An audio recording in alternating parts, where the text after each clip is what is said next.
Assalamualaikum warahmatullahi wabarakatuh. Salam sejahtera calon ASN B3K. Dalam video kali ini admin akan melanjutkan kembali soal observasi SJT khususnya untuk pelamar kategori P2 dan P3 maupun soal manajerial yang hampir sama dengan P4 di PPK tahun 2023. SJT ini berisi soal yang memiliki studi kasus yang nanti pelamar disuruh menjawab berdasarkan pengalaman saat menjadi guru. Soal yang pertama, selama pelajaran Anda menyadari bahwa ada salah satu siswa yang tampak selalu menghindari kontak mata dan jarang berpartisipasi dalam diskusi kelas. Anda mencurigai bahwa siswa tersebut mungkin memiliki kecemasan sosial. Sebagai guru, apa langkah yang tepat untuk Anda demi mendukungnya siswa tersebut?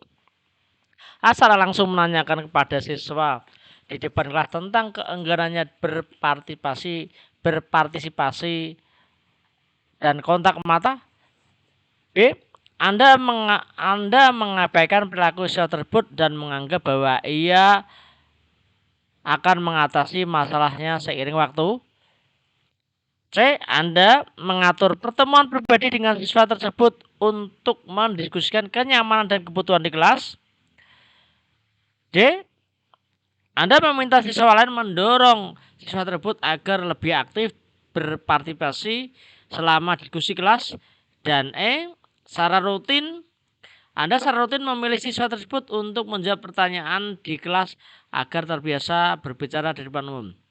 Jawabannya adalah C. Anda mengatur pertemuan pribadi dengan siswa tersebut untuk mendiskusikan kenyamanan dan kebutuhan di kelas. Soal nomor 2.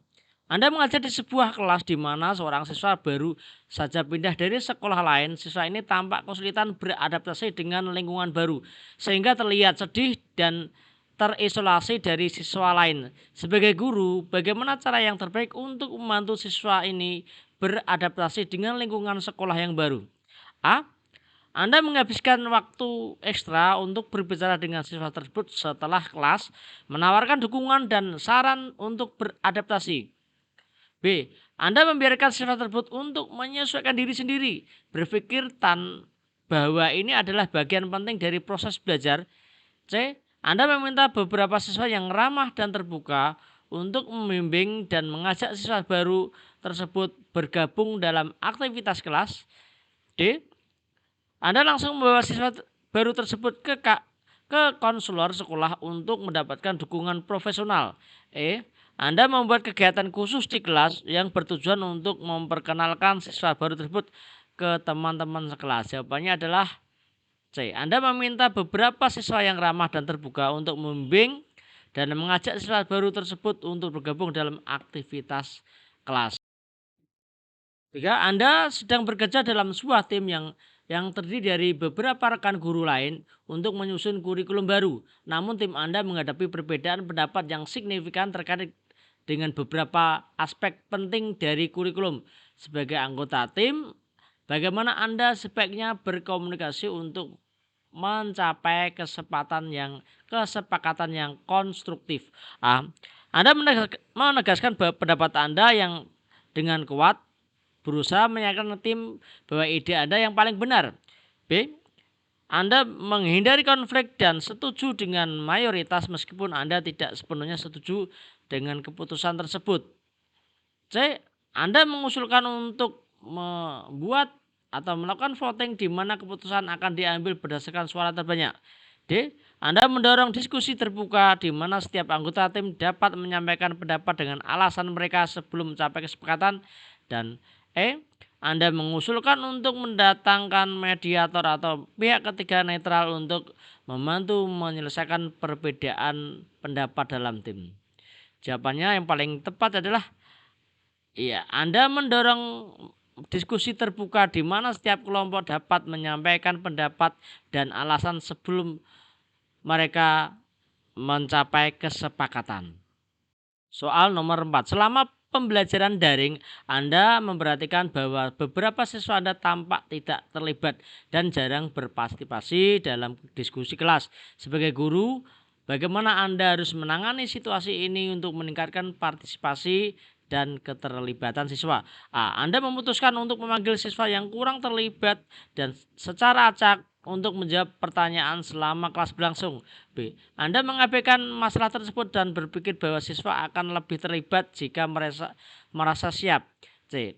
Anda memberikan tugas individu tambahan kepada siswa yang kurang terlibat dan mendorong partisipasi mereka. D. Anda mencoba mengadakan sesi satu secara daring dengan siswa yang kurang terlibat untuk memahami hambatan mereka dan memberikan dukungan. Anda menerapkan metode pembelajaran yang lebih interaktif dan kolaboratif seperti diskusi. Jawabannya yang paling tepat dan benar adalah D. Anda mencoba mengadakan sesi satu-satu secara daring dengan siswa yang kurang terlibat dan untuk memahami hambatan mereka dan memberikan dukungan. Soal nomor 5.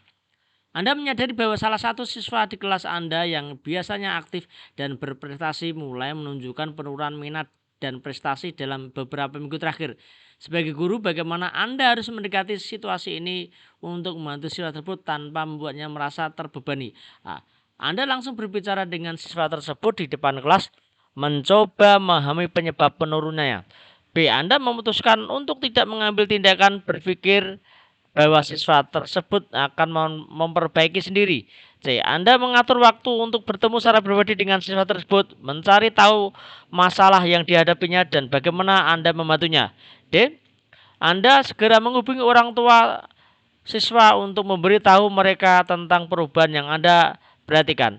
Anda memberikan tugas tambahan kepada siswa tersebut untuk mendorong keterlibatannya di kelas. Jawabannya adalah C. Anda mengatur waktu bertemu secara pribadi dengan siswa tersebut dan mencari tahu masalah yang dihadapinya dan bagaimana Anda dapat membantunya.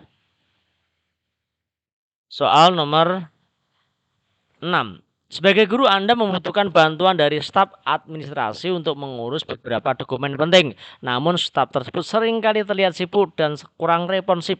Bagaimana Anda mendekati dan berkomunikasi dengan staf agar kebutuhan Anda dapat terpenuhi tanpa menimbulkan konflik? A. Anda langsung menuntut agar staf administrasi segera mengurus dokumen Anda karena itu penting. B. Anda memutuskan untuk menunggu staf tersebut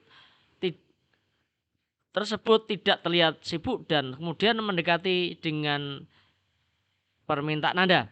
C. Anda mengirim email resmi kepada staf tersebut menjelaskan urgensi dokumen dan meminta bantuan mereka.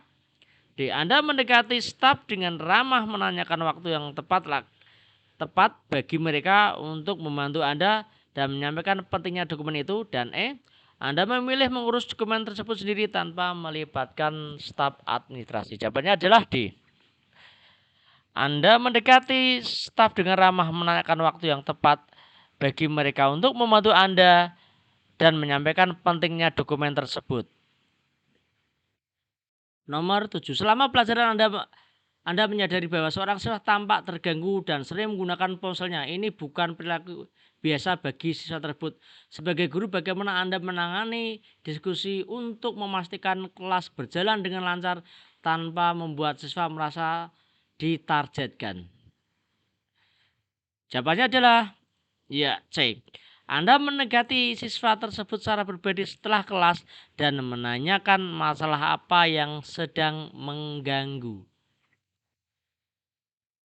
Nomor 8. Seorang siswa datang kepada Anda dalam keadaan emosional setelah mengalami konflik dengan temannya. Sebagai guru, bagaimana seharusnya berkomunikasi untuk menenangkan siswa tersebut dan membantu menyelesaikan masalahnya? Jawaban paling tepat adalah ya, Anda membantu siswa tersebut mengidentifikasi perasaan sendiri terlebih dahulu dan kemudian membimbingnya untuk menemukan solusi. Demikian pembagian dari saya, 8 soal sedikit-sedikit sambil belajar karena kalau banyak saya yakin juga sulit tersimpan dalam belajar. Jangan lupa like and subscribe. Terima kasih telah menonton. Saya akan menampilkan soal SJT yang terbaru agar dapat membantu Bapak Ibu menyelesaikan tugas. Wassalamualaikum warahmatullahi wabarakatuh.